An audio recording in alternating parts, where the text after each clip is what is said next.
live and online. It's Sleepless with Steve and the Movie Book Club with your host, Steve Pulaski.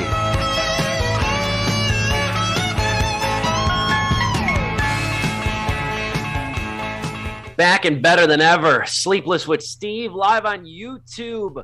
Flying through this week. It's been going by quick for me. I hope you guys can say the same. And we come to you live and in living color every Wednesday evening to talk movies. That's what we're here for. Even though we're going to bleed a little bit into contemporary current events with the topic coming up later on in the show. And I have the far-flung correspondent Dom here to dispel that when we talk about the impact that cinema's having with the Russia-Ukraine conflict, which you might have heard about. Amidst stories of the high gas prices and everything, you might have heard about the little thing going on in Russia and Ukraine. Not good, to say the very least. But that'll be towards the end of the show. And we are reviewing a movie that I am stoked to talk about. The return of one of, I think, the most consistent directors in the horror sphere. His first movie in 6 years. X. We'll be talking that today too. So a lot to unpack with that one. I'm stoked because I don't know where you guys are on the fence with this movie, as I really know going into it, but I'm particularly curious to see where you guys land with this one. But anyway, I got Dominic Guanzon, I got Joe Viso with me as usual. We'll start with you, Dom. How's your week going? How are you doing, my friend? It's going pretty all right. The rain quickly put aside any notions that this spring would be a smooth one. Thankfully, it hasn't been particularly harsh. But yeah, it's like we enjoy that. Hey, high of 70 degrees, clear as day, real fun. And it's like early summer. And then, I was like, what the hell were you thinking? What the hell were you thinking? No, it's going to rain hard. I'm honestly waiting for like one more blizzard, one random ass blizzard to hit us between now and April. Because, it always jukes you every year where it's like, oh, yeah, just kidding. It's like the third winter blast that happens every winter. But, it is what it is. And Chelsea made some incredible pesto chicken pasta. Not from scratch. She did not raise the chicken herself, nor did she make the pasta. But it was cooked with love, and I do appreciate it. Oh, that sounds very good. She still needs to cook for y'all, for both of you again. Yeah, I know, man. Sometimes everybody got meals. When I come back into town, I'm getting wined and dined by my co-host. I can't wait. I'm the one who was like, "Let's go out to eat. Let me buy you guys dinner." You guys got people that know how to cook. Now I'll say this: like Monday, I had a couple things I wanted to do. I got like the easy stuff done, but when I got off of work, it was like 72 out here. I sat on my I broke in my balcony. I hadn't sat on it yet at the new place. I sat out there for probably a little over 3 hours, just listening to music and taking in the nice weather. And you know what the thing is too, is I'm kind of like on the back end of a head cold too. Because you know what I call this time of the year? This is prime getting sick weather. Oh yeah. That's exactly what it is. I'm on the back end of a head cold. And it wasn't a terrible one, but the congestion and everything, and just like that whole ordeal, because it's been ping-ponging back and forth between 40, 65, 62, then it's back down to 30. We're getting in the 20s this weekend again. So this is like the time where everything's in flux and your allergies got to do all they can to like subside. That being said, Joe, how are you doing? I'm doing very good. I do have a little bit of a head cold as well. Took the COVID. See, there you go. I took the at-home COVID test just to make sure I'm negative, so thank God on that. But I was, as Dom was explaining his delicious dinner that he just had of pesto chicken, I was attaching next to my Blockbuster LaSalle keychain my new car key because I just got a new car today. Shout out. Hey, I got a first big boy purchase all on my own and everything. Funded it myself and everything, saved up enough money for it. Next up is hopefully a house within the next year or two. So I'm looking forward to taking it for a drive after the show. I'm gonna go put all my stuff from my previous car into it and sort all that whole stuff out. But yeah, thank you for the shout out and everything, and I'm very happy to review this movie too right now. I got an 850 credit score. Probably walked in with a suitcase full of money buying that thing. paid upfront cash, heated seats. I see you, Giuseppe. Big money. There's big money in the last name Viso over there. Congratulations, my dude. Our family, we used to be tied to the Gucci's. We still have some royalties every now and then, but Cashmere ain't leave me shit except the holiday that I gotta work on. That's what Cashmere left me. No, congratulations, man. I'm super happy for you, man. That's awesome. I recommend you play in your playlist when you go driving in your car. You got to play the song. It would be very fitting. Out the Mud by Kevin Gates. That's my song recommendation for you. Out the Mud by Kevin Gates, which is featured in the movie American Honey, if you remember, on the van. But anyway, I digress. Badly, I must say. We're talking Ty West's movie X. That's going to be the starting point of the show today. Let me talk about Ty West for a minute. Ty West, he's kind of been one of the contemporary horror directors that gained a lot of traction early, but he gained a lot of traction weirdly. A lot of people, such as myself, took notice of Ty West when he directed Cabin Fever 2, Spring Fever, the sequel to the Eli Roth movie. Now, Cabin Fever 2 is not a very good movie. And Ty West famously tried to disown the movie before it even came out. He tried to take his name off the movie and have Alan Smithee be the credited director, the famous Hollywood pseudonym. The studio wouldn't allow it. His name is still on it. And that movie, he's come out and even said, he's denounced it a few times, and he's come out and said that that's a product of the producers. It's not his vision. The movie is not good, and it's bad enough that the ending, they couldn't afford, if I remember correctly, they could not afford to shoot the ending, so it's animated with Flash. I shit you not. I shit you not. The ending of Cabin Fever 2, Spring Fever, is Flash animation. You can see why part of the reason Ty West wanted to disown the movie, but he came on the scene very wonky in that aspect.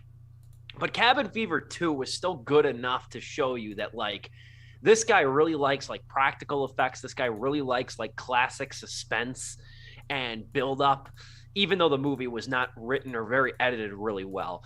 Then he bounced back, and then he really kind of got to do his own thing. Then I believe he did The House of the Devil in 2009, which actually I think came out before technically Cabin Fever 2.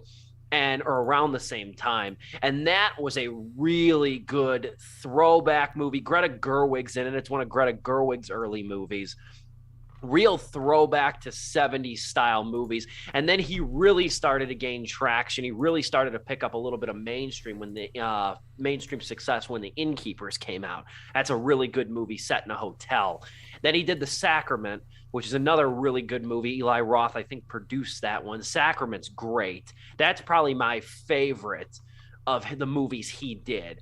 And then he did In a Valley of Violence with Ethan Hawke, which was a different movie. That was on Netflix several years ago. And then he didn't disappear, but he wound up doing a handful of acting movies. He acted with Joe Swanberg. He was in You're Next, along with Adam Wingard and Swanberg. Then he wound up doing a few different TV things, like Tales from the Loop and Soundtrack and Chambers and a handful of different shows. Now he's back with X.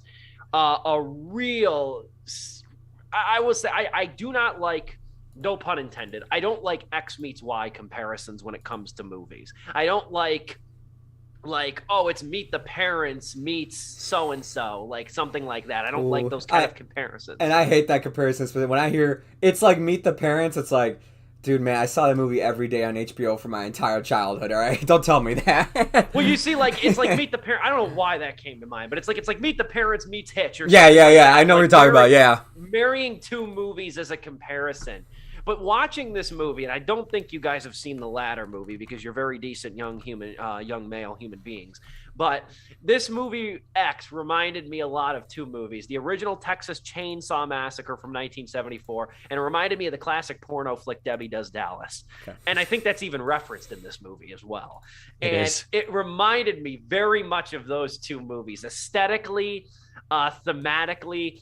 One of the film critics I follow called it the horniest Chainsaw Massacre, which it pretty much is, because the conceit of the movie is a group of these like entrepreneurial Houstonians, if you will, that go out to this shack that's owned by this elderly couple, that to shoot a porno essentially in the farmhouse, and then they start getting, no pun intended, they start getting whacked one by one. See, this is just very fun. This is a fun movie to review. They start getting killed one by one, essentially. But that's shortchanging a lot of it, though. This is a true 70s aesthetic, and this is where Ty West friggin' thrives. If you've seen his movies and you've seen his filmography, he's in love with the 70s, but he doesn't do it cheaply. He doesn't do it like he's like, you're not watching it thinking this is lifted from this movie, this is lifted from this movie. You're not really thinking it like that. Aesthetically, there's a lot of similarities, but he has a way of crafting his own vision with movies, and he has a way of getting a lot out of a often eclectic group of actors. In this movie, you have Mia Goth, who is the real star of this, playing two roles. She plays Maxine in the movie, as well as the elderly one half of the elderly couple. She plays an elderly woman named Pearl in a total chameleon performance. Jenna Ortega is in it as well. Ooh. And you might remember her from Scream, the most recent Scream movie, if she looked familiar to you. And Scott Mescudi is in it, who you better know as Kid Cudi. He is also in this movie as well, doing some very fine acting work, I must say, in more ways than one. Yeah, I love the hell out of this movie. Really, really strong effort from Ty West through and through that has a real grindhouse charm. But again, I keep back, doesn't feel like a cheap imitation. Really feels like its own story. I dig it a lot. I can't wait to talk about it. I'll shut up because I'm dying to hear what you guys think. Joe, let's start with you. What did you think of X? Well, I'm glad you brought up that grindhouse comparison, and you talked about how like it's not like a cheap thing, or it's trying it's imitating so hard to be that. Because truth be told, I thought the actual Grindhouse movie with Robert Rodriguez and Quentin Tarantino, I'm not a big fan of that movie. I know that has like a really big fan base, but to me, it's like it's a movie that is purposely being bad to have that grindhouse feel and everything, like purposely doing stuff, while like this is like it's doing it for the sake of the movie. It's doing it because of its budget, how the filmmaking's done, while like Tarantino and Rodriguez feel like, oh yeah, we grew up with this, didn't we? See, I grew up with this kind of stuff. Ty West doesn't come across with at like that at all with the whole grindhouse feel. I will say, though, if you are not a big fan of slasher movies, you're probably just not going to like this movie. I went to go see this movie with two other people. One of them hates slasher movies. He thinks they're stupid, they're dumb. The other one's mixed on them. They both did not enjoy this movie at all. Oh, that's so as I was like leaving the theater and we were all talking about it, they were just completely annihilating this movie and everything they hated about it. And I just want to forego that warning to anybody that's like interested in seeing this, because they went to go see it because it has those three symbols on there that get any film buff going, ooh, I have to check this out. A24.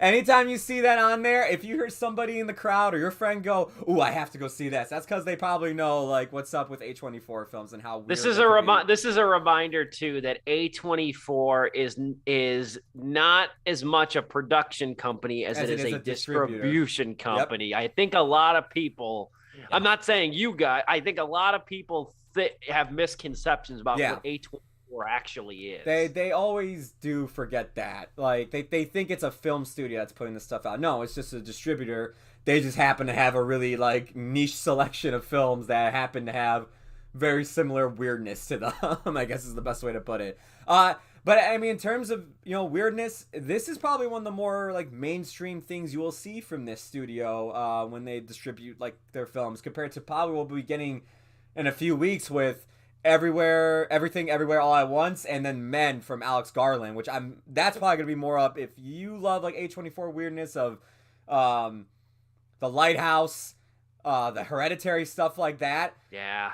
That is more your field. This is made for the people who probably like Uncut Gems and maybe Midsummer, because it's just more mainstream. It's not as crazy or wild.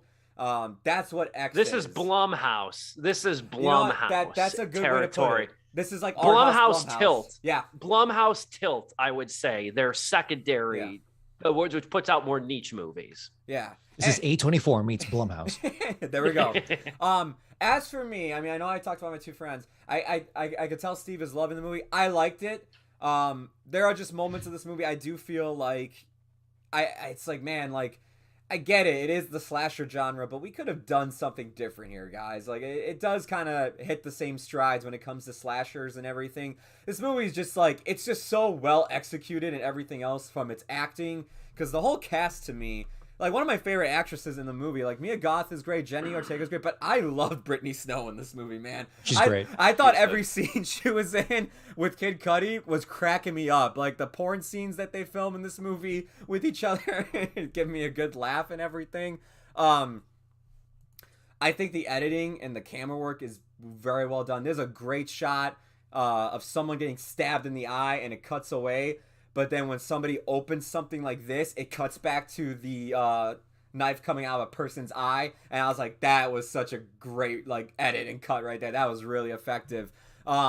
Everything filmmaking wise here it shows why I also have liked Ty West as a director. It's why I liked House of the Devil. It's why I liked his segment in VHS, ABCs of Death, stuff like that. I still got to see the movie that Steve recommended me, The Sacrament, which he said is very much Midsummer Before Midsummer. But all of that, it's like his filmmaking is still as good, and the cast is great, and the writing is also very good. It's just, to me, the horror elements, I was just kind of sitting there and I'm like, we're just kind of hitting the beats of a slasher film. We're not really doing anything new here, and that's fine. But it's like, damn, with everything else being so refreshing or just a great, like, you know, new take on the slasher genre, like, you know, it's just like, how many slasher movies do we really get nowadays that it does have literally like a porn type of feel to it with, you know, the sex and the nudity and everything? You don't really get that with too many slasher films nowadays. They're finding different angles. We're getting the requels like Scream 6 and Halloween, or you get like the reboots that like try to do something either more gritty or grounded. You don't really get slasher movies like this anymore. So it was refreshing to see that. I just really wish it just did something different than the typical, like, everybody splits up, and as each person's splitting up, they get killed off one by one. Indeed. We will this movie's not flawless, I will say that much. But I do understand your points. We will surely dive into them. Dom, what say you about X? Because we all know that Dom is not huge on horror movies, although I would like to think that over the course of this show, we've warmed your heart up to them a little bit. Porn is better with a plot. Let me say that first and foremost. Facts, though. However, I do think that this movie, I didn't quite like it so much. I appreciate the artistry there. I really do. But in the story department, it really, I'll say lacking. It wasn't horrible by any means, but specifically the story department, it felt really incomplete and kind of frustrating and disappointing to me. Now with porn movies, you know, actual porn movies, we can excuse that because there's an ulterior goal to those films. This one, not so much. This is a horror movie, but something about, well, let me say this: the cast here is fantastic. I will echo that, and the interactions between all of these characters was really awesome to see. But it felt like just when I thought that was going to develop even more, reaches apex, the horror, the slashing begins. Let me say this. It almost feels like Ty West, who did write this. Ty West did almost too good of a job writing these characters. And I actually started really liking all of them. So that when they started disappearing, I was like, well, okay, this feels really unresolved.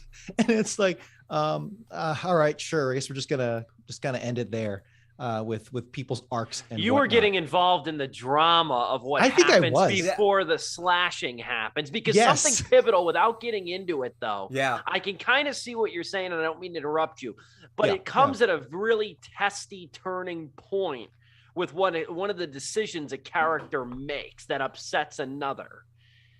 And this movie was Yeah, 106 minutes long. So you don't want to push it in like 3-hour territory. I'm not saying that. But yeah, something about, I don't know if it could have been, tighter. No pun intended. I don't know if it could have been, I don't know if it could have been, maybe, do we need the cover of Fleetwood Mac in here? I don't know.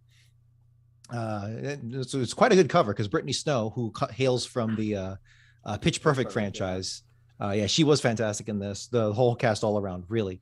Particularly, actually, another one too. Oh my goodness, the cowboy guy, the Martin Henderson. Yeah, he was great in this too. Yeah, he was great. He was in Grey's Anatomy, I think, wasn't he? He was like a likable slime ball, right? Who was just like, he's not full on like Harvey Weinstein-esque son of a bitch, but he's like, he's kind of a son of a bitch, but you kind of like him, right? Steve, to answer, he's your cowboy hat wearing producer. That's exactly what he is. Exactly. To answer your question, Steve, he was in Grey's Anatomy. He was also in the Stranger sequel, Pray at Night. That was his like other horror film that he did recently. And personally, for me, he's in one of my favorite. He's in The Ring as well. He's Noah in the Ring. But personally, he's in one of my favorite bad movies to watch, Torque, the rip-off Fast and Furious with motorcycles. Oh God, with Ice Cube. Yep. So let me complete my thought here, which is more because I could gladly go off into a few technical aspects, artistic aspects about the maybe not the execution, but just the craft of it. But really, the final execution of the story itself, it left me unsatisfied because there's the kill, which is what you want in a slasher movie. I get that, but before you get there, a kill needs to kind of come to a conclusion. I think it doesn't necessarily always has to, and it doesn't have to be some grand sweeping novella on like here's a character's backstory and here's 50 chapters of development, but it just felt kind of incomplete, and it just was like, okay, it's just kind of hanging in the air, so that by the time you get to it, it's like, I don't know if that was as satisfying as it could have been. It doesn't need to be a happy ending. I just say it needs to be complete. And of course, we can't spoil this. I can't really spoil anything, which is why my point may feel incomplete. But in that, do you guys get where I'm coming from with this? Other slasher movies do a sufficient job with this, where even though their characters may feel more hollow, it's like, okay, sure. But then their arcs feel more complete at the end result. Because it's like, okay, they were hollow to begin with. This guy's an asshole, so you kill him. Cool. That's satisfying in and of itself. It's funny because it's like with X, its story kind of, I don't even want to say stories. Yeah, I'll say it's story. It's story, and its characters actually strive for more. But in that end, you kind of also have to complete, bring those things to a finality. I don't think it quite did it. I'm talking very abstractly because I can't. Again, it's one of those things where it devil's in the details. But Joe, what were you going to say? No, I kind of agree with you because literally, the movie actually literally makes a reference to another horror film about how halfway through it purposely changes gears to mess with you, and like they make note of that, and it's like it's literally the film is literally grabbing you and saying, okay, we're about to become the slasher movie now, by the way. And it's just like, but like to me, I hate to say it. It's just like, I understand what it was doing. I understand that it wanted to do that. But I kind of agree with Dom, where like the first half of this movie, I was really loving the characters. I was loving what was going on. And then when you get to this very tense moment where the characters have actual conflict with one another within the group, it's like, oh, how is this actually going to play out? No, this old woman just comes in and just starts slashing everybody left and right. And it's like, oh, okay. The film didn't play with that. It didn't, they could have maybe a little more torture in there. Not like literal torture. Well, actually literal torture. Actually, yes, there was that implied in other characters killed off screen. But, just play with it some more as opposed to just boom, dead. And and when it got to the actual kills, you kept isolating these characters one by one and removing them from the power that is the cast, the characters. Because together you're getting some really cool things, but then when you start taking them away one by one, which again I understand that is the kind of a convention of the slasher genre, but as Joe was saying, you can't just play into the convention and then just wink and then go on, which doesn't even help the fact that this movie was trying to rise above that but didn't quite nail it. I'll say this, what kind of accentuates the point was that by the end of this movie, Mia Goth, the protagonist character, Maxine, she's played up as being like, right in the beginning of the movie, she's like, I am a sex symbol. I am powerful. I am this. I am that. You know what? Yeah, that is. Meanwhile, she's trying to be a famous porn actress and is like, clearly comes from a not great background, or maybe ran away or something. We don't quite know at the beginning. And then you don't really play into that too much. We don't see much of that develop. So that by the end of the movie, or towards the latter half of the movie, where she's starting to feel empowered, or she starts claiming to feel empowered, starts claiming to be this and that, and it's like, I don't know if we saw that develop too much. It's really more so she just reacted, did some self-defense, and then kind of ended the movie there, kind of leaving it open as to what happened to her. But her recitations of I am cool, echoing the beginning at the end, it's like, I don't know if that felt earned to me. Do you guys know what I'm saying? These are fair. I think these are very fair points. I truly do. I think these are very fair points. However, I will say, though, is that at the end of the day, I think this was such a movie that is elevated by not only its aesthetic, but its group camaraderie. Yeah. And you get a lot of that here, too. And I think this is a testament. I think a lot of these complaints, I'm not going to dispute any of them. I think a lot of it is a testament to the larger, really terrific work of the ensemble who took these what could have been archetypes and generally are, and gave them a little bit of meat. I think it's a testament to the strengths of the actors, is why you want more as well. It really is an all-star cast. It's not an ensemble of like Billboard names, but they all do really. I'm sorry, yeah, really sorry. All stars the incorrect word. What I'm saying is all the cast here is firing on. They do all-star work. Exactly. They're not Kid Cudi, the Marlon Brando of our generation. But more importantly, Jenna Ortega, we saw get fucked up in Scream. And she subsequently also gets fucked up. I'm like, God damn, I hope I hope that doesn't become her thing. She's becoming like the new Scream queen, because she was in this. She's in Studio 666, which is the Foo Fighters like horror movie that they made. She's in the Babysitter sequel on Netflix. She's like starring in a ton of horror stuff right now. That honestly, I'm down for it, because I think she's that good of an actress. She was like the best part of the previous Scream movie. And I feel like she's modest enough too, because it took me a moment to recognize her. Because I'm thinking for a second when I watch, because I'm looking at her when she first comes on screen in this thing, and I'm like, I just saw you in something, and I was like, West Side Story, and then I finally realized I was like, no, it was Scream. I'm like, I saw you in something. Yeah. I almost confused her for Rachel Zegler there for a minute. For a second, I totally did too. I did too. They look alike, man. They do look alike. I do find it funny that like in Scream 6, her character's like, yeah, no, I'm in the horror films, but I'm more into like the A24 stuff. And the next film we see her in is an A24 film. That's a really great continuity thing. No, but I totally understand your guys' points. I think where I'm coming from though is that eventually, like I said, going into this that it's going to be a horror movie. So you have a very finite number of minutes when it comes to spending time with these characters, at least in a degree. And I think the larger ensemble point is satisfying, like the group work and stuff, like when they're actually shooting the pornographic movie, and then when they all come together. I understand though, and I kind of and I really do almost agree with Dom's point though, is that I think the frustrating element here is that it introduces conflict, and it introduces a moment when the group threatens to break apart and start becoming like warring factions. But at the end of the day, though, they're going to have to die soon. They're going to have to die at some point. So it was going to be a matter of how do we segue from them shooting the thing to then going out and then getting slaughtered. That's kind of the conflict here of we got to start the killing over here. How do we introduce it? But it does come at a very testy time with the group too.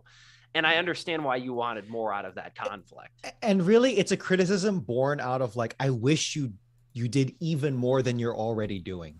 because it's like, because it's not like, because I'm very glad my critique isn't, yeah, these characters are shit. I don't give a I don't care. I just wanted to see this is such a much more fun thing to talk about than like when we talked about Scream and just said how the new characters, that's the inherent problem of a requel, is that they're leaning so heavily on the old characters that you're familiar with and you connect more with them, that they forget to develop the new ones, and then the torch isn't really effectively passed. Yeah. That's the inherent problem with requels. Here, it's actually a better problem to have, is that like, no, these characters we just met 45 minutes ago are really interesting. Do you really have to kill them this soon? Yeah. It is kind of a good problem. For 6 more sequels.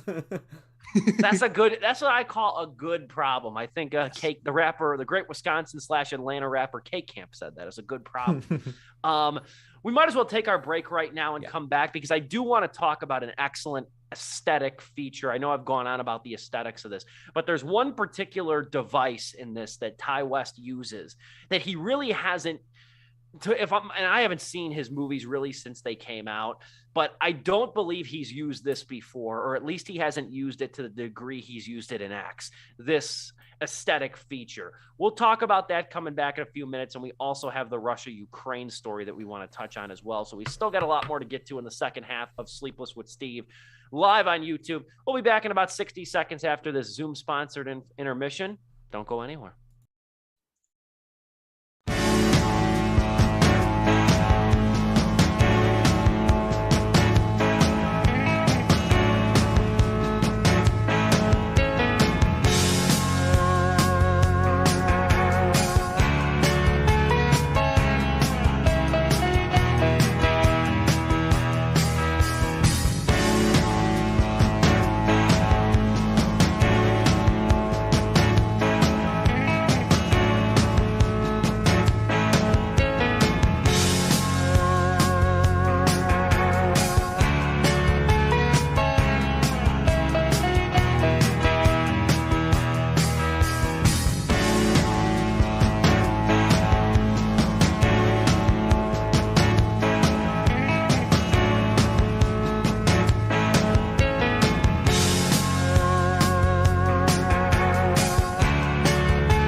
Back and better than ever, Sleepless with Steve, live on YouTube. We are talking the new Ty West movie, X, now in theaters. And I want to talk about this aesthetic detail that that Ty West employs. The editors, technically. Ty West is a co-editor, along with David Kashavarov, I believe is how you say his name. They're co-editors on this. And I don't think Ty West, I could be misremembering, I think he's played around with this before, but he hasn't used it to the real extent of this. There's a real, parallelism in the editing that's taking place here between the film crew and the older couple, who we haven't talked a ton about, but they're played by Stephen Ure and Mia Goth. Yeah. And Mia Goth. There's a really interesting kind of parallelism. They employ a lot of editing tricks. There's a thing, it's cross-cutting, where we see quick flashes of the opposite setting. While we're in one setting, we see quick flashes, maybe 3 jump cuts or so of what's occurring somewhere else. But more tactfully, oftentimes the screen either plays with the aspect ratio a little bit, or what it does is it bisects the screen. And then we have both images. We have same moment in time, what's occurring in one setting and another. And it really, I think, works a lot. I think it works a lot. I think it's economical. And I think it also plays, too, with the film grain aspect of this. I believe this was shot, digitally, and it was edited to look like it was shot on film. But it plays with that quite a bit, and you see that a lot in those moments where the cross-cut editing is here. And it really works as a duality too with two of the characters in Maxine and Pearl, the elder Pearl, played by Mia Goth, who are both, the movie tries to suggest, and I assume the prequel we're supposed to get sometime possibly later this year is going to draw on this, the parallel storylines between the two of them, because Pearl, it was suggested, was a failed dancer. Maxine goes into this film shoot a burlesque dancer. So you kind of have a parallel storyline there too. I really like the way that was edited though, and I like the way that added to it. Added dimension to the film. What say you guys? No, I mean, when I was talking about, like, you know, like, hey, everything filmmaking wise here is done so like amazing. That was another one of those, is when it cuts to, like, you know, things that are happening at the same time, or just, you know, when two characters are talking and it's intersplicing whatever footage would fit the conversation that it's having. I was like, oh, this is actually really well done. It's what made me, like, appreciate the film more, and, like, just Ty West as a director. So yeah, no, I definitely see what you are saying and agree with that wholeheartedly. Yeah, the craft here, for all my complaints, my positive frustrations with the story, the craft here is really good. That opening shot, where I'm going to spoil the opening shot here, where it's kind of technically 4:3 because it's framed by the shadows of the barn door, and you just see a house. And then as the camera moves forward, and then more of the scene is revealed, and you see cop cars on the side that were originally hidden by that was really clever. And like right away, I was like, that's okay. You're setting me up for something really good here, because just that competency is really cool to see. And I'm really happy to see it. And all the hints of like, here's where all the bodies are. And I enjoyed, even if you could see literally every kill a mile away, like I knew exactly and was correct on how pretty much a lot of these people were going to die. Yeah. I still enjoy a lot of the craft here. The motif, the musical motif of the high-pitched woman going, ha, ha, was really, really cool, really creepy. That could honestly be like a signature sound, is the standout signature sound of this movie. Was that really could have got fun. overused too, but they played that very They played tactfully. it really well.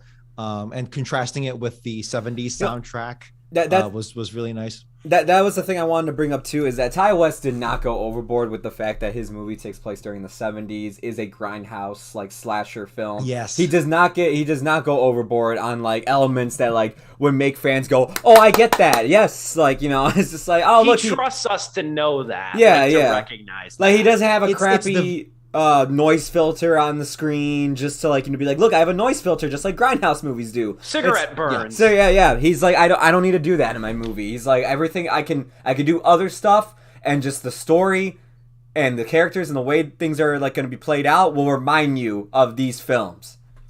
It's the visual way of playing it straight. Yep. As opposed to playing into it, which I really enjoyed that discipline as well. I appreciated that coming out of it, because I was thinking that too, where it's like, you could have Scott Pilgrim the hell out of this. And part of me would have had a guilty pleasure, but I know it's for the better, and rightfully so. And speaking of the craft here, the makeup on freaking, I legitimately did not know until after the movie and looking up the cast. Yeah, I did same. not know that was Mia Goth as Pearl. That was really good. You didn't even put it together after the stinger at the very end. You didn't even put it together. Only with the stinger, where it's like, oh, it's a prequel. Wait, why is she? Oh, was that the same actor? Oh, and then that's when I put it together after the movie had technically ended. I think Mia Goth with these two roles, I think this is going to be one of the best, most overlooked performances of the year. Yes, of the year, sure. Because I think this is by June, everybody's going to have forgotten about it. Yeah. It's not going to get any love. But like, Mia Goth outdid herself. Hey, here. This is really good. Hopefully, with Pearl, people remember her performance in this film. She's so good. And like, this sounds like a pejorative, but man, like, she is definitely like horror's weird girl. Yeah. Like, you know, she's got that look to her. Fun fact, she's actually Shia LaBeouf's girlfriend. Yep. I did not know that going into it. She's Shia LaBeouf's girlfriend. But moreover, though, I made the joke too. I don't know. You guys didn't see, Joe, you might have. Dom, I don't think you would have. Joe, did you see Saint Maud, the movie? I don't think I did, The no. horror movie Saint Maud from last year. It was delayed like 6 times because of COVID and came out last year. The director of that movie her name is Rose Glass. That's her government name. And I made the joke when I wrote the review. I said, if your name is Rose Glass, you legally have to direct horror movies. I don't make the rules. You legally have to direct horror movies. And I made the joke on Courtney Howard's review of X, and it got like a little bit of traction on Twitter. I said, Mia Goth Rose Glass collaboration, Barn for Horror, make it happen. Like names made for horror movies. I know. I'm looking they're at. both just very talented. Yeah, I was gonna say I'm looking at the movie now. I actually did want to see this movie, and yes, oddly enough, it came out on Epix. Yeah, that's what happened. It came out on Epix, the whole streaming service that like 3 people have, so nobody saw it. And it was very good. Yeah, of course I wanted to see it too because I had those 3 symbols, A24, and I was like, oh, I gotta check this movie out. It was an A24 movie as well. I suppose we can go into final thoughts unless we have any final points. I think Dom's chomping at the bit. What you got for us? Just real quick thing on the editing. I will say one of the scariest things to me, we all agree that jump scares, if overused, not tactically used and leaned on, is cheap. And to accentuate that point, one of my favorite tactics in any horror, anything, or if you just want to make things scary and tense, is just a silent cut. Cutting to something that you should hear the sound to, but you don't, and just the subtlety of that is so cool. So when there's I forget what you called it, but like the flash cuts where it's like it pulses 3 or 4 times and then finally cuts over. Cross-cutting or jump. Cross-cut, thank you. That's more of a jump cut, I think you would say, but yeah, cross-cutting, that's what I called it. Whatever that technique is, it was really cool because it's such a obvious, blatant thing that is so unusual, and so like the slow it wasn't like a trailer movie like where it's like a 0.3 second flash before the big thing. No, it was like 1 2 3 4. It was you could detect it right away, you could feel the tempo right away, and it felt so weird and wrong, and I really enjoyed that. Obviously you can tell I'm if it's employed a lot in other things, clearly that I'm not well versed in all that kind of cinema, but I guess echoing that one of the characters who was really getting into his artistic side, I appreciate the avant-garde of it, the hints of it there. So let me just tempo's the key word. Tempo's the key word there. We can move into star ratings now. I suppose I'll start with this and just say that, yeah, I thoroughly enjoyed this movie. I think it's a feast for the eyes and the spirit aesthetically. I also think the cast is uniformly top down terrific. Mia Goth, Martin Henderson is the producer, Scott Mescudi does very fine work. Brittany Snow has a gorgeous voice. She gets to show it in the scene when she sings Fleetwood Mac. Jenna Ortega is also very good as well. She finally gets a little room to breathe with her character. And the one guy we didn't mention too, who plays the director, RJ, Owen Campbell as well. It's very good as well. He rounds out a very good cast. Mia Goth here, though, I think easily has to be the highlight, playing 2 distinctly different roles here. This is total commitment, I think, to 70s inspired horror, but it's not married to callbacks. It's not married to, aggressively, not even paying homage, but copying. It is more about paying homage. I think the only thing I didn't mention here is I think the real, it's peppered with like era specific classic songs. Mungo Jerry's In the Summertime plays in the very beginning, which complements like a really good aerial shot. And then you have, I always screw up this word, where the music's actually being heard in diegetic, I think it is. Diegetic sound or diegetic music is when the music is actually part, like in the movie. It's not overlaid into this. It's not an editing tactic for the viewer. They're actually hearing it. But the Blue Oyster Cult song Don't Fear the Reaper, when it plays on the radio, I know that's a very popular, instantly recognizable tune, but it complements that scene very well. It did. Gives it that extra kind of almost grungy edge to it. I love it. And the last piece of advice I'll have to say is stay for the whole film, even beyond the credits, because you do get a teaser trailer for the upcoming prequel Pearl that was shot in secrecy back to back. Ty West came up with the idea. I think he wrote this movie. in quarantine, in the early days of quarantine. And then he wrote both. And then when he got this film crew together and they were all tested and everything like that, he said, like, I remember him saying when he or in an interview, he talked about, he's like, we got this out. I got all you guys out here. He's like, we don't have anywhere else to be because everything's canceled. Why don't we just shoot these back to back? Why don't we just shoot these back to back movies? Work ethic. They were quick shoots. They were fairly quick shoots in the grand scheme of things. So he's like, why don't we just shoot this back to back? And they did. And I'll be very interested to review that and see that when it comes. This will be 2022's Army of the Dead, if you will. Although I enjoyed X a lot more than both those movies. I give it 3.5 out of 4 stars. It really, looking at what this movie sought to do, I think it succeeded very admirably. And that's kind of the true barometer on how I like to judge movies, on do they succeed at what they try to do. I think this one really marked the spot, if you would say. So 3.5 out of 4 stars for X. Joe, what say you? And then we'll go to Dom for final thoughts. Like I said, I did enjoy this movie more than the 2 people I went to go see it with.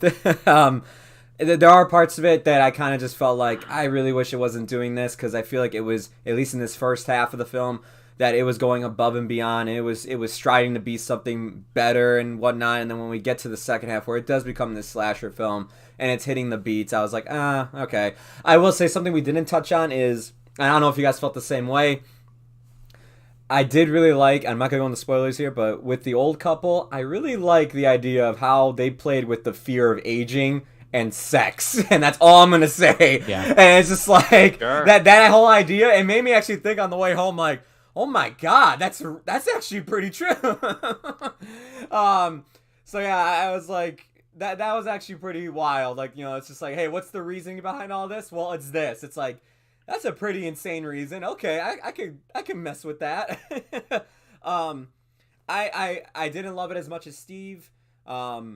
But I am looking forward to this prequel, because I thought everything else surrounding the film in terms of the characters was interesting, and I'm down to go into this world again and this style of film when it comes to a horror film from Ty West once more. Well, one quote I saw from him is like, well, you can't make a slasher film nowadays without having a bunch of sequels. So I'm like, I guess he's right there, and a prequel would be pretty cool. I did see the other sequel that he's talking about that might take place in the 90s during the boom of the home-to-video era that this film kind of talks about. And I'm interested to see where that goes and what will become of that if it does happen. But for me, as of now, X is 3 out of 4 stars. Nice. Yeah. When the film ended proper, I was actually kind of frustrated with it, because it felt empty, and it felt not fulfilled, not empty. That's just too harsh, but I felt unfulfilled. But when I really sat back and really thought about it, I was like, okay, you know what? There was actually a lot good here, and the fact that it did leave me wanting more. People take that as a negative, and it kind of is, of course, inherently. But it left me wanting more. Really take it like that. I did have a pretty darn good time despite all of that. And I just let me say this, man. When you find a good adult video, and it's like it's going good for a few minutes, and you're getting real good, get into it, and then it just stops, right? It just ends, and it's like, no, man, I wanted to finish more ways than one. So I'll give it my highest 2.5 out of 4 stars possible. If I could give 2.75, I would. But story is in many ways what's important to me here, and at least maybe in this context, I don't know. But you know what? I'll give it that. Good old thumbs up from me. Let it be known that first statement is coming from the guy with the fiance on the show too. Let it be known. Like for Joe and I, like we know, believe me, we know. I was gonna make the joke when you said it was getting good. When it gets good and then it just ends, I said, yeah, that's when you have to put in your credit card, don't you? Sick. Anyways, let's transition to something that's all different. Let's turn to war and tragedy. Yeah. This is a great. This is the king of segging with Steve over here. I'm throwing this over to Dom to really to really kind of contextualize this better than I think I could. But I'll just preface by saying that with the Russia-Ukraine conflict, and I don't know the ins and outs of it. I really don't. I'm not going to pretend. I don't think you have to be uber in the know to just feel bad about everything that's happening in the Ukraine and feel bad for all the displaced Ukrainians, the millions. Every day it's a new story. But it's a reminder too that, like, and again, film seems like the furthest thing of significance when you're talking about human lives, because it is. But it's one of these things I realize with war is that, I mean, this is a developing story that changes kind of every day. Obviously, we're in the middle of it. But like, even you think of World War II, it's hard to talk about World War II broadly. There's so many finite things and, you know, little details, or like how this industry was affected, what happened with this story. That's why there's still movies being made about World War II, about stories we never heard. One pops in my head, Monuments Men, that whole story, you know, the Nazi art thieves and everything. You know, you don't really realize these stories until afterwards, or as they're developing during the ongoing time. And there has been a boycott necessarily. American studios now are really getting involved in, you know, barring some movies from Russia in some ways, but it goes even deeper than that. And I'll have Dom take it from here and start us off on this subject. Yeah, so the story can get a little complicated in the weeds, so I'll distill it to its purest form. I really enjoyed this article from Variety and how it really breaks things down. So the real attention grabbing, headline grabbing part of it is really just more the cultural aspect, you know, the kind of the personal aspect of it, as well the artistic angle, and rightfully so, because it really is interesting, that kind of the facet to human conflict. But the article actually really goes into the money of it as well. Follow the money, if you will, and the business aspect, the industry angle. And I really, really appreciate it for that. We always talk about in movies, you know, it's always fun to review movies, but it's also always interesting, I think, to talk about the aspect of business and how media and all that is actually made. So yes, as Steve mentioned, a lot of boycotts happening in the world of entertainment coming into and out of Russia. So yes, a lot of Russian-made films are being boycotted, but also a lot of American or just Western media is being pulled out, if not outright censored by the Russian state itself, but also being pulled out willingly as part of the wider removal, boycotting and embargo, not embargo, that's not the term. Sanctions, thank you. Sanctions of all things coming out of Russia. So, you know, Warner Brothers is removing Turning Red, or a lot of theatrical things coming out of Russia, like Turning Red, The Batman, and Morbius. Morbius, that's more of a mercy, if anything. That's good for the Russian people that they're not going to get to see that. But regardless, it's getting messy. And the Ukrainian Film Academy, in their rightful rage over what is happening in their own country right now, has called for a just boycott of all Russian-made film coming out of the country in response to what is happening in their country. However, that presents itself a lot of interesting consequences as well. So some voices have come out and said, non-Russian, including even a Ukrainian director by the name of Sergei Loznitsa, who is a Ukrainian, and in many ways he is a journalist who has covered part of the Donbass conflict as well in the eastern half of the country, has come and said, you know what, hold the phone, because yes, Putin sucks, to say the least, and war is dumb, and you know, seeing my country being invaded, not great. However, should we necessarily just put a whole stop on all things Russian? Will it lead to things like we saw during the height of the pandemic, where Asian people were just being outright attacked for something that just so happened to come out of out of Asia. The COVID, the virus there, and it really comes to a head there. So that question, I don't really think there's a clear answer. But it may make you think a little more onto it when you realize that a lot of this, it's not just a cultural thing, artistic thing, where it's saying, just don't watch Russian movies, don't watch Russian media. There's also a business side to it as well that Variety sufficiently covers. For instance, the most glaring one is how, as part of the wider sanctions, Gazprom, I'll throw that one out there.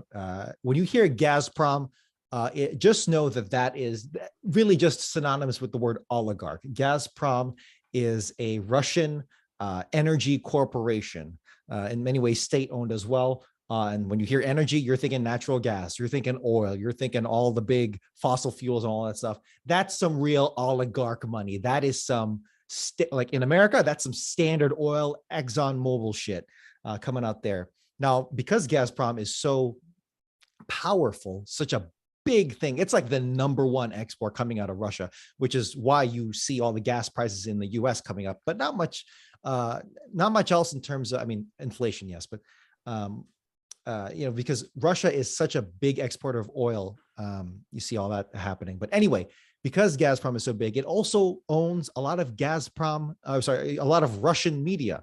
That slip kind of being kind of intentional, I guess, because Gazprom media is a big part of Russian state media as well, not just filmmaking, but also TV as well. So when these sanctions are hitting Russian state media, it's not just hitting the Ministry of Cultural Affairs, which supplies a lot of money to independent filmmakers. It's also hitting a lot of other things as well. And that comes to the heart of it. I'm sorry for all the technical jargon and kind of geopolitical stuff. Let's distill it to this. Sanctions overall, these wide sanctions, the big ones that have really hit Russia hard, not just individual people, not just individual oligarchs and bankers. Sanctions, the point of them is kind of to hurt the ordinary citizens of that country. Sounds cruel when you hear it out of there, and in many ways it can be used cruelly. I'm not saying they're wholesale, great, but they are a tool, they are a weapon of the economic sphere. So when you see sanctions on things like Gucci or McDonald's, where that's actually pretty huge. McDonald's just pulled out of Russia altogether, where funny enough, it got to the point where Russia was like, okay, we still need fast food. So you know what? We're just going to nationalize McDonald's and just replace it with our own McDonald's. And if you just look up, I guess, Russia McDonald's symbol or something, it's just like a slightly different version of the McDonald's M golden arches. And it was pretty funny, that story. But anyway, sanctions are their intention is in many ways, sadly, meant to hurt the ordinary citizens. Now they're not just used, hopefully, they're not just used cruelly. In this context, they are used strategically. They are meant to put pressure on the people, who will in turn put pressure on the government. That is the point of the sanctions. Now, again, whether or not you agree with that particular strategic decision, that's up for your decision to make. But just know that this is a really tricky subject, because yes, if you boycott all movies from Russia, you may be, silencing all the voices of dissent.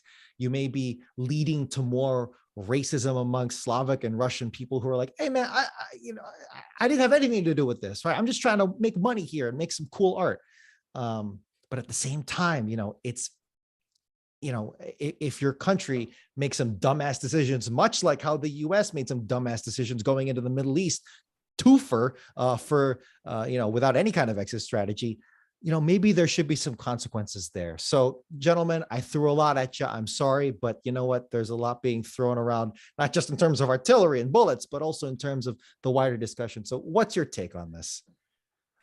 I'll start. And I suppose I'll just say too that, it's all very sad. It's all a very sad situation too. But I really think, like I said, I read the Variety article, but you really distilled it thoughtfully, Dom, in talking about just how it impacts, cinema as a larger whole too. There's a good piece in this Variety article that said this week that Disney, Warner Brothers, and Sony said they would be pausing all theatrical releases in Russia. including Turning Red, The Batman, and Morbius. And the Stockholm Film Festival, meanwhile, announced that it would not be screening any Russian state-funded films at this year's festival. And I mean, if you watch the news too, it's like Russian vodka has been pulled off the shelves in a lot of different areas of the United States and all across the world too. I mean, it shows how far-reaching it is, and it shows how overwhelmingly against Russia a lot of the world is in this whole matter too. One other thing too, not expressly related to this point, because I don't really know if I can add anything more to what you just kind of distilled in that, but Helena Hutchins, remember that name? The cinematographer who was killed on the set of Rust at the hands of a gun that was fired by Alec Baldwin. If you remember that whole story, there hasn't been a lot of recent updates on it. Helena Hutchins's parents, though, are stuck in Ukraine. They're stuck in Kiev. They're stuck in Ukraine. Her husband came out and said that a few days ago. I saw that article a couple days ago, that they're stuck now because of travel outside. Travel outside of Ukraine is very difficult now, has gotten more difficult than it was in the days of the attack. In the first few days of the attack, it's gotten even more difficult. It shows you how many layers there are to this story, and it shows you how deep it impacts too, right down to, like, you know, the personal side of things as well, obviously, for Hutchinson's family. Yeah, the incredible irony that Helena Hutchinson's parents, or that she died in the U.S. on a movie set. Meanwhile, her parents are, you know, still alive, although, you know, in danger in a real war zone. So it's messed up, man. And you see too, I'll add this last thing too, is like, this has really been for Russia kind of like just a total isolation on a culture aspect too, with film promotion, with film releasing and everything like that, because Russia makes movies. I feel like the United States is, you know, so insular when it comes to their own movies that they don't realize that there's a whole global cinema out there, that countries, there is such thing as the Iranian film industry and everything like that, and all these other countries. But Russia really, this could set Russia back culturally. I mean, beyond economically, which is already taking a big blow, and the Russian ruble has plummeted in value and everything like that. You know, beyond the financial and economic, you know, restrictions that have come from the sanctions and everything like that, the cultural impact, I don't think, can be understated too, how this sets Russia back. And Russia spent a lot of money in this field too. Russia's invested a lot in the arts, even too, under their own principles. So it's really taken a hit there too, beyond everything.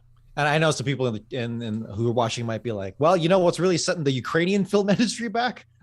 You know, culturally, freaking war. But yeah, we get it. Obviously, too. Yeah, but it's, you know, it just goes to show that war sucks just all around, and it hurts everyone. Yes. Obviously, the country that is being attacked, but also, you know, the country that is, you know, for the regular working folks and regular artists and people who just, you know, just want to live their lives in the country that happens to be the attacker, which in this case is Vladimir Putin's Russia. Joe, I want to end with a quick story here, but Joe, did you have anything?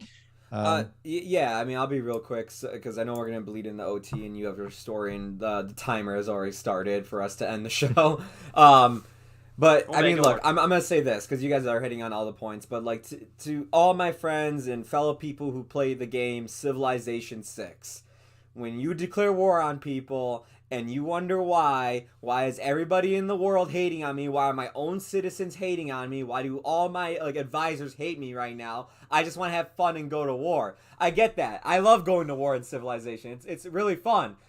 But now you understand why everybody in that game has the reaction that they do. Because of stuff like this. This is why. You know, when you go to war in Civilization, your own country starts to fall apart because people are not trading with you anymore. Your own cultural, like, you know, impact that you're making on the world in Civilization takes a hit. You go play that game, go declare war on somebody, you will see the parallels here that this article is bringing up in terms of art, as well as the economy and all these other features. That's the only thing I want to bring up. Is just like it sucks on both ends. Dom definitely hit it. It's really a shame that Russian filmmakers are being silenced, and you know they really don't have any say in this. Some of them don't. And they really are caught in the crossfire. They really are. The metaphorical crossfire of these sanctions. They really are. And I've seen some people be like, see, this is... they make it very political when it's just like, guys, it's just war. At the end of the day, it just sucks. I know war is political, but of course they bring it back to, yeah, that's the thing about Democrats. They just villainize everybody. It's just like, oh, shut up. Like, we're in a much... Are there any victors? Are there any victors with war, though? No. That's a whole other just debate. the rich. If you think about it, truly, does anybody really win? But no, I mean, like, both you guys touched on a great amount of stuff and everything. So, Dom, I'll let you finish up here with the article and your story. Let me say this. So this past Saturday, I went to go see the DuPage Symphony Orchestra at Wentz Concert Hall. And they played a number of pieces, including Tchaikovsky and Shostakovich. Those are two composers from Russia. Tchaikovsky, legendary composer from the 19th century, and Shostakovich, an incredible composer from the 20th century in Soviet Russia. And, there in other parts of the world, they were, some orchestras were just not wanting to play, or not because necessarily they didn't want to, but because they were like afraid of the backlash, maybe of like, oh, if we play Tchaikovsky, I'm completely butchering that, if we play him, will that be seen as pro-Russia? Will that be seen as us, rooting for the war or something, or we'll get some backlash from some Karens on Facebook? And, I understand the knee-jerk reaction of it, but how the DSO handled it, the DuPage Symphony Orchestra handled it, I thought was really, really good, which was that they did go on to play Shostakovich and Tchaikovsky, but they began the whole concert playing the national anthem of Ukraine, and just saying, hey, you know what, guys, wars, really distilling the speech at the beginning, but just saying that, yeah, war sucks. Ukrainian people are under attack, but we're not going to just destroy art as a result of it. So you know what, we'll play it, but we're just know that we're behind this as well. And I really appreciated that, and I hope we won't as a society, but I do hope we can approach that nuance, the whole thing about, what Russia is, their culture, we see the nation unravel before our eyes. I hope we can come at it with a more nuanced respect. And going back to the article, I think some film festivals are taking the nuanced approach of like, hey, you know what? War is bad, but we're gonna go ahead and play some of these movies. Let these indie filmmakers who happen to be from Russia do their thing and be heard. So we'll see what happens going forward. It's gonna be a mess. This war ain't gonna be over quite yet, not anytime soon.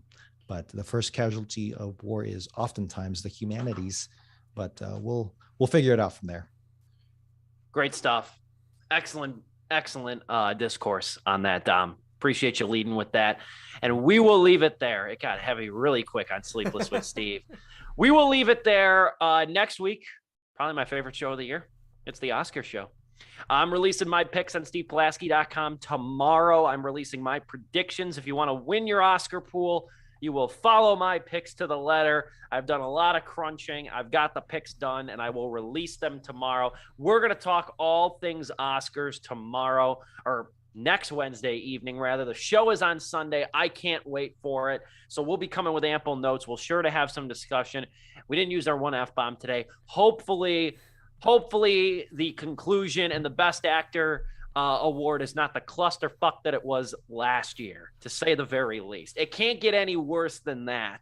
Although now we are getting a handful of awards that aren't going to be broadcast. We will air those grievances next week. It's the Oscar show next week. And then the following week, whatever movie wins Best Picture, we will review just like we did last year with Nomadland. All right. So that's coming down the pipeline very, very soon. I'm excited. And that's going to do it for Sleepless with Steve on this Wednesday evening.